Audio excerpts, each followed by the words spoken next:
Yo, Bryce. Yeah, buddy? Want to see my dick? What? Grayson! Didn't. Boo! You suck! Hey guys, what's going on? I'm Jesse Swift, and I'm joined once again with my pal Bryce Plez. How you doing, guys? And thank you for joining us on our third entry of The Road to Batman v Superman: Dawn of Justice. Today's film is... Batman Forever. More like Batman for Never. That was stupid, I'm sorry. But Bazinga! Zing! So we have different opinions of this movie. For sure. Was this also your first time seeing this film as well? Also, first time seeing this film. Wow. I have not seen anything previous to the Christopher Nolan films. I was just I was like raised on these movies, so it's it blows my mind. But as always, I like to start out with just some of your general opinions about the start of the movie, some of the casting. First big note is no more Keaton. No more Michael Keaton. Side note, no more Tim Burton. This is a different lead actor and different director. Schumacher, sorry. I still see, though, when I asked you about it, because when the movie started up, it said Tim Burton on there, so He's had producing, but a producer can do any number of things. A lot of times it's just like their name on it, like Transformers. Steven Spielberg produced it. It was Michael Bay's movie. Yeah. He didn't do anything but put his name on it and grab a check. Gotcha. And I think Tim Burton did the same thing with this film. Okay. But, anyways. I gotta say something, though. First thing, get it all out of the way. LEDs. No. Come on. Bat nipples. Oh, God. Yes. I don't know what you're talking about. So, I don't know why they did that change or why they... Okay. I don't know why they needed to add bat nipples. I mean, do you have any idea why they would do that, to make that change to the suit? Like, why do you think it needed bat nipples? Or nipples? It's not even Batman, because even Robin's suit has nipples. Well, because even your nipples need to be protected. I guess that's true. I guess he thought about this and he's like, you know what? They're missing protection. And those are sensitive areas. I guess I can see Or the it. really good, butt shot of him pulling up. Yeah, like what kind of movie was this? It was like BDSM stuff going Yeah, on. I guess so. But yeah, I don't know what he was trying to do with the, little like, psh, I don't know. And just like the last one, the film kicks off with an action sequence of one of your first main villains. So instead of Penguin, this time we get... I'm just trying to think of a really mean way to describe how crappy his makeup looks. Yeah, man, I praise Batman 1 and 2 for how good the makeup was done in that movie. And Burton. They literally just hired someone off the streets and like, hey, come and put some makeup on our guys. Because he literally looked like he looks like a Halloween costume. Yeah, it looks like pink spray paint, and it just like, he doesn't look like he was burned. He literally just looked like pink spray paint. Yeah, and Joker had like the scarred face. Yeah, like way more effort into his way more effort into the earlier costumes. This one was just like awful. I literally hated it the first. Other problem is we've already met Harvey Dent in the first movie, and he was played by Billy D. Williams, a black man. Yeah. They were already whitewashing in the 90s, kids. I guess so. Yeah, I had no problem with him being Harvey Dent. I would have actually liked to see what they could have done with that. Sure. Because I've never... Harvey Dent doesn't need to be a certain race. No, not at all. That's not integral to his character whatsoever. Of course not. And then we get introduced to Edward Nygma, our Jim Carrey character, which is basically Ace Ventura. Yeah, it's Jim Carrey being Jim Carrey. Yeah, I mean, he just was himself. He kind of just phoned this one in. They just said, wear the green tights and do you, bruh. Yeah. And then we get into the Stephen Amell wannabe. Yes. With a circus scene, which I actually like. I mean, the trapeze artist is like a Robin origin story. One of the few times in the film where the colors actually complemented the scene, I thought, and they weren't overdone like they were previously. Yeah, I agree. I really liked that scene as well. I kind of liked how, I guess it's his family, right? Robin's family. So it kind of mirrored the death of the Wayne's family, watching his family die. So. And I remember seeing that last scene in the circus where he's looking down and seeing his family just laying there on the ground. It's like Bruce looking at his dead Exactly. parents in there, yep. So I really liked that. I really liked how they brought Robin into it.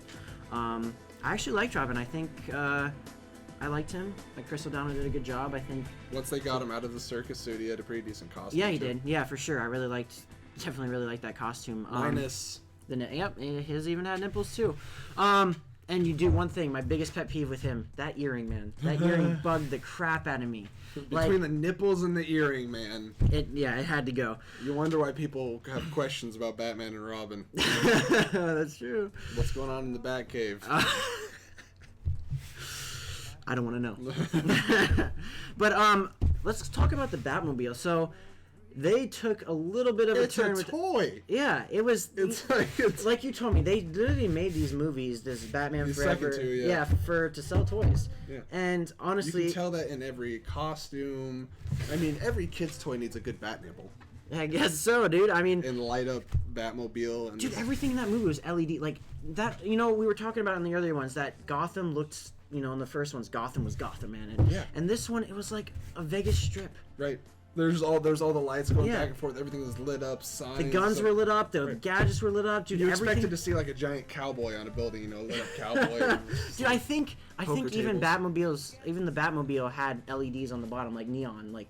On the bottom and then also the front too. Yeah. Kind of inside the engine. Yeah, those, so like, dude, little they lights. that was like a light show. What? I don't know what, but I'm gonna say, this is where the Batmobile went downhill. Like, I did not like that huge fin on it.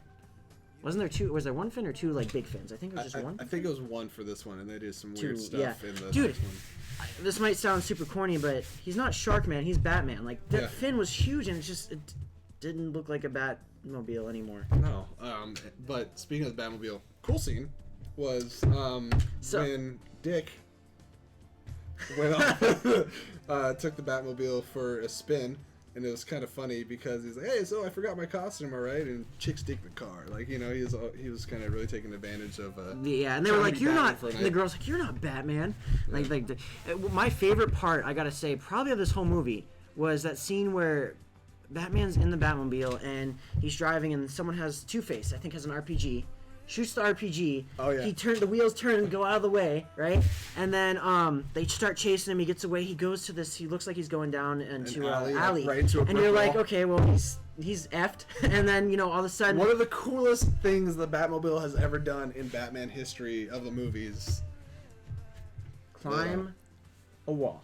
Yeah, he's Spider-Man, Dude, he literally He just shot a grappling and then hook out of the and front it of looks it. I mean, it looks pretty good too. Like I love that part. I was having a little nerdgasm right there. I was like, Yeah. oh my god, this is so sick. But no, that was really cool. Where do you go from there is what I want to know. Like up on a roof, and they're just like, I'm gonna kick it here for a while. I'm just gonna wait for everything to settle I'm down. gonna back kick it. And let's talk about how do we feel about Val Kilmer, So he who looks is our new Bruce Wayne. Yes. I'm gonna say one thing. He looks like a Bruce Wayne. When I saw him out of costume, I was like, He looks like a very prestigious billionaire. yes. Whereas Michael Keaton might not No. have looked wise. He looked like a Bruce Wayne. However, Wooden performance. Can I persuade you to take a sandwich with you, sir? I'll get drive-through. yeah. It was just dull. Yeah, when he got in that suit and started being Batman, he did not feel like Batman. The way he talked, it was so like monotone. I don't know, it was just really weird. And Michael Keaton delivered the lines pretty well. Yeah. I just did I did not feel that with Val Kilmer. No. So, I mean, yes, he had the looks of being a Bruce Wayne, but he did not fulfill Batman for me. No. And that's the thing. I feel like every movie has kind of faced this dichotomy: are they a good Batman or are they a good Bruce Wayne? Because they are never both. Both, yeah. Michael Keaton, I thought he was fine as Bruce Wayne, but he's not how we envision Bruce Wayne to be. But I thought he was a great Batman. Val Kilmer looked like Bruce Wayne, still didn't act like Bruce Wayne Yeah. or Batman. I mean, we'll get into Clooney, but obviously not. How'd you feel about Nicole Kidman?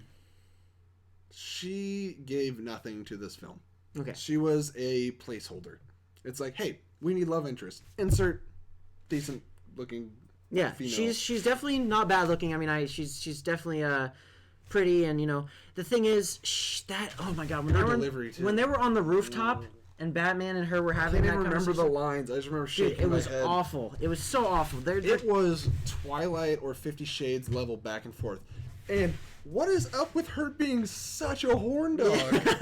She wanted the Bat D. yeah, dude, and she was even like taking dude. And then she tells Batman, my place midnight. And this Batman goes, okay, because he's got time for Yeah. this. And he shows up And not only is she waiting for him, but she's waiting in bed naked with nothing but a sheet. I'm like, you whore! You're whoring out to the B-man. I agree with you with that. She didn't give anything to the movie. She wanted to give something. Oh. But, you know what? I feel... Brucey. Yeah, I don't think they ever had sex in the movie, though. I mean, they might have... Off screen. Yeah, maybe.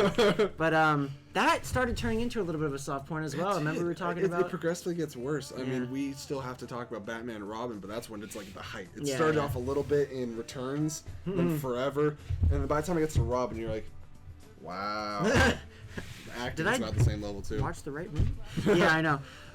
Honestly, you'd probably get better acting in porn. Oh, no. And then, so... we get more into our villains, and they start working together, and they have an interesting. I guess their chemistry is all right between the Riddler and Two-Face. One's kind of a sadistic psychopath, and the other one's cuckoo for Cocoa Puffs. Yes, indeed. And oh god, his costume's so terrible. For some reason, because it's Jim Carrey, it works okay.